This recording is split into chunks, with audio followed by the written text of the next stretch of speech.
peak season is starting. Are we ready for more island hopping trips? All boats are checked and good to go, but our insurance for public safety needs to be renewed. It costs extra money. Can we skip it for now?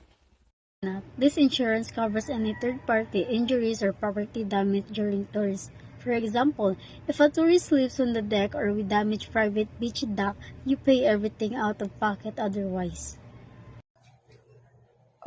How much for Cebu's island hopping routes? Okay, for 3 months, covers up to 2.5 million in claims. Watch your step moving around. Decks a bit wet from the spray. And please use designated landing spot on the island.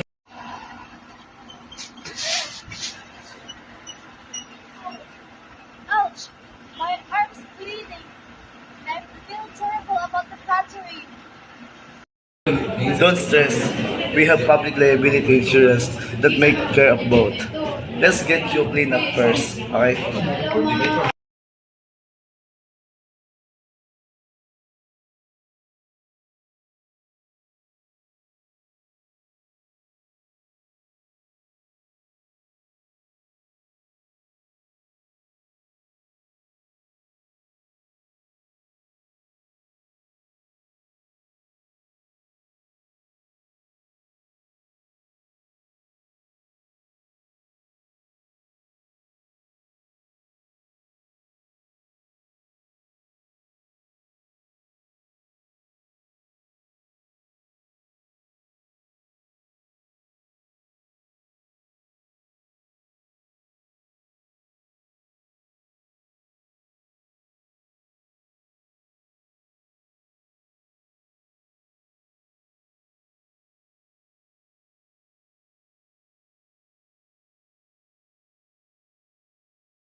Sophie, we're really sorry about this. How are you feeling? Much better.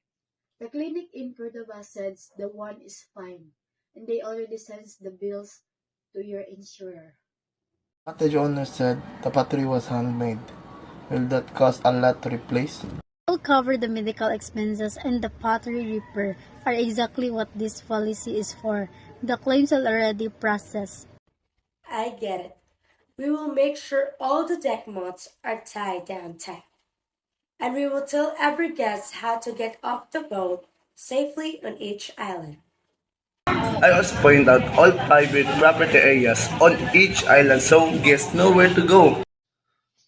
Even with what happened, we love the tour. Knowing you're insured made us feel safe. We're planning to come back for a dolphin watching trip. Let's renew right away and add coverage to the gas damages and personal items too. This insurance is a key to running a trustworthy business here in Cebu.